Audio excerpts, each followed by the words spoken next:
The book Hebrews, part 196. I'm Professor Hannes Redlinghuys of the First Assembly of Yafashua in South Africa, Pretoria, Montana, also international. Should you require any of the books which I've written, especially the book What is Your God's Name, I would suggest that you get it. It's available, as you can see it on the top here.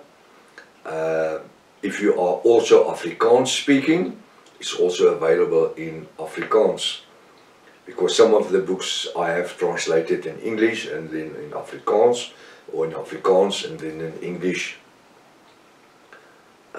Instead, if you are also Afrikaans speaking, there is a massive amount of books which is available in Afrikaans right now. Much more than the English. Why? Because my native language is Afrikaans. Should you require any information, you can contact me at my WhatsApp number, +27 international number, 0722 367 124, or just go to my website, https://yahvah.co.za. This is the first time that you are about to participate in the study. You are so very welcome, but you missed out on quite a bit of information. It's very important to subscribe to the channel in order to receive the different notifications. Please send this link to your friends and family. Make sure at least you have a 1611 King James Bible pen and a notepad ready. Hallelujah.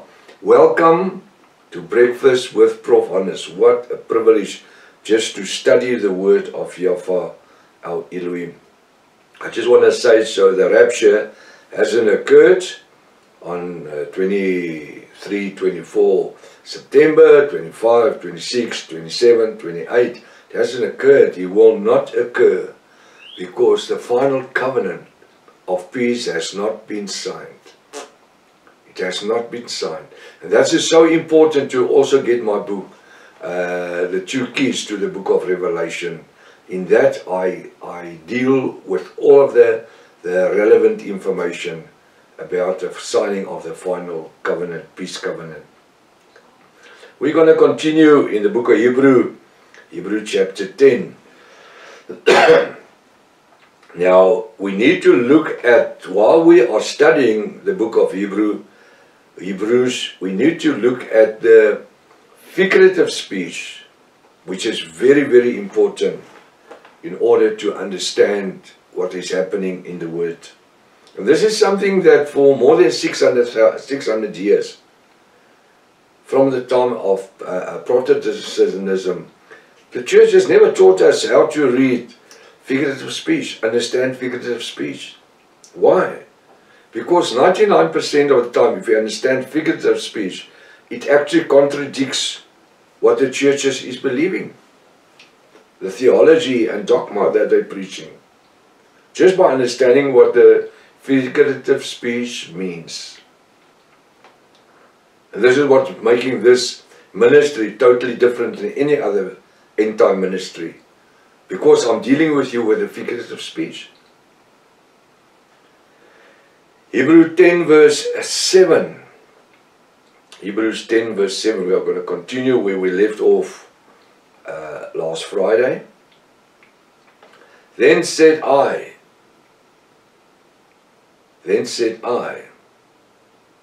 who's the I? Yahweh Almighty. Lo, I came. Now it says in brackets in the 1611, in the volume of the book it is written of me. The me must be a capital M. Who is that? Yahweh. To do thy will. The thy is addressing Yahweh Almighty. I'll make that a capital T. O Yahweh Almighty. Then said I, Yahweh, lo, I, Yahweh, came to do thy will, O Yahweh, my Father, O Yahweh, my Elohim. How easy is that? You see,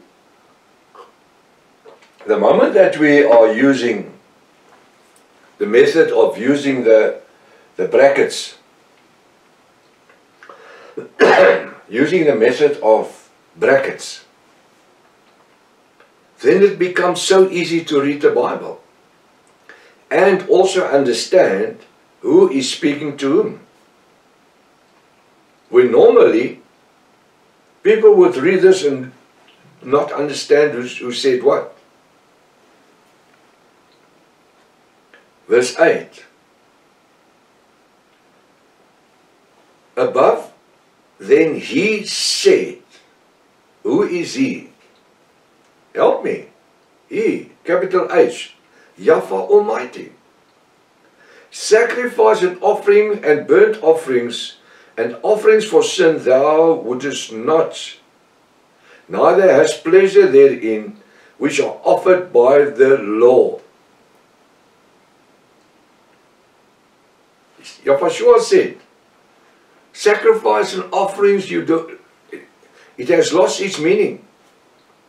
And then when he said, Yahushua, sacrifice and offering and burnt offerings and offerings for sin thou, capital H, wouldest not, neither hast pleasure therein, which are offered by the law.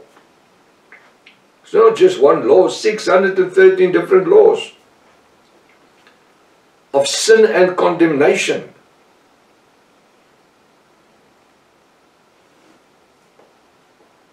Now, how do I know it in verse 10, in verse 8, it says Yahweh speaking. Well, verse 9 actually confirms that. Then said he, in brackets, I, then said he, lo, I came to do thy will, thy capital will. Who's that? O Yahweh. Then said he, Yahushua, I came to do thy will, Yahweh, my Father. He, Yahweh Almighty, taketh away the first. The first what? The first tabernacle. The first laws. The first testament of old. The first covenants of old. We already studied that you can't have a New Testament before the owner of the testament dies. So there's a testament of old, so the owner has to die. It becomes null and void to implement the New Testament. Now it says in verse 9, then said he, Yahushua, lo, I, Yahushua, came to do thy will, my Father's will. He, that's Yahweh Almighty, taketh away the first testament, which is the Old Testament, with all the 613 laws of Moses in it. That he, who's he? That should be a capital H, referring to Yahweh Almighty. That he may establish the second. Now I can also read this, the he as Yahushua, either or. That he, Yahweh Almighty in his knowledge, or he, Yahushua, who paid the price, may establish the second what? Testament. How? By giving his life. Hallelujah. You know what? The word is so easy to understand if we can read the scripture without any church theology and added dogmas. So easy. And that's why I'm so glad and thankful that Yahweh, after being a pastor for more than 18 years, Yahweh just brought me out of the denominations, set me free. And you will not believe, although I was studying and I was involved in research and studying all my life before that, till 27 years ago when I left the denominations. Well, I didn't leave, Yahweh set me free. Today I can see everything. I can see Yahweh, our Elohim's hand in my life as a young pastor and as a mature pastor. And then when He brought me on a place where He set me free from the bonds, keeping you under the yoke of the laws of the church, denominational laws and obedience. You must die, otherwise you can't go to heaven. As a pastor, you can't have a church if you don't die, just to start with. Doesn't matter when you have bread on your table or what, but you must die, you must die.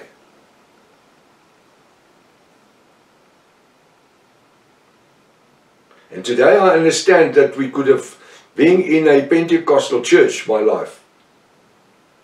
We could have enforced also the circumcision and the Sabbath in the same sense as enforcing dying. Because it's Old Testamental. Old Testamental. And that's how I'm so glad we studied Hebrews 7, understanding Melchizedek and Abraham, seeing it from a different angle as where the church has taught us all our lives. So if you haven't studied Hebrews 7 in total from verse 1, I urge you to do it. But make sure you have a seat belt or two together with you, because you are going to fall out of your chair. So he says in verse 8, above them he said, Yahweh said, sacrifice and offering and burnt offerings for sin thou.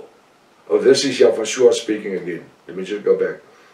Above then he, Yahweh said, sacrifice and offerings and burnt offerings and offerings for sin thou. He's talking about his Father, wouldest not, neither has pleasure therein, which are offered by the law. No more. It had its time. It's redundant. Look at Hebrews 7 verse 18. No, because of the non-profitableness of it. Hallelujah. Verse 9. Then said he, Yahweh, lo, I come to do thy will, Yahweh my Father. Hallelujah. He taken away the first. He who has taken it away. Yahweh has taken it away. Father had it in mind, but it's only... So, if Yahweh hasn't come to earth, we would have still been Gentiles. But the Hebrew people couldn't function without the offerings and the laws of Moses and the high priest offerings yearly. He taken away the first. Who was he? Yahweh. If it wasn't for his blood, the sacrifice of his blood, then it would have still even today, 2,000 years later, it would have still been practiced. He taken away the first of the Old Testament, first laws, that he, who's he? Yahweh, may establish the second testament. Hallelujah. Hallelujah. How easily does it become when I just use my fingers? And when I ask you to read a scripture for homework, I want you to do what I'm doing. You must sit with your Bible and read what he's saying. And use your hands for brackets. Although you're by yourself, just do that. Oh no, I said Yahweh. No, it's not Yahweh, it's Yahweh. So correct yourself. And if you find it's a small letter, make it a big letter. And when you make it a big letter, you must write in, is it Yahweh, Yahweh? If you're not sure, you wait till that we deal with it later in the week. Verse 10. By the which will we are sanctified.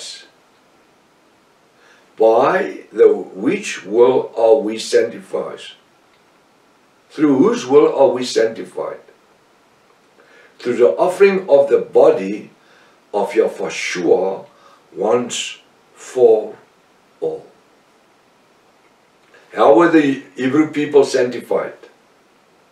Through the blood of animals. But it didn't even last for one day, because they sinned immediately. By which way we are sanctified? Through the offering of the body. Yahushua gave his own life. He's given his own body. He became the Lamb of Yahweh Almighty. Isaiah 53, verse 6 and 7. He was slain for our transgressions. He was bruised for our iniquity. He was chastised for me and for you. He was like a lamb before the shearers. The Bible says he opened his mouth not. So he had to offer his body. There had to be blood that flowed from his body, from within, outwards. In the same way that they slaughtered the goats and the doves and the lambs and for the offering of the Old Testament sanctification of the temple and also for the sins of the people. But I'm so excited that I know a high priest called Yahushua that does not need to offer an offering for his own sins first, like the Old Testamental high priest. My high priest that I know, Yahushua, the darling of my soul, is sinless. And he's given his life in order for us to live, although we have died. Now time is caught up with us. Till tomorrow morning, if his Father's will. Maranatha. Yahushua is coming back again. Hallelujah.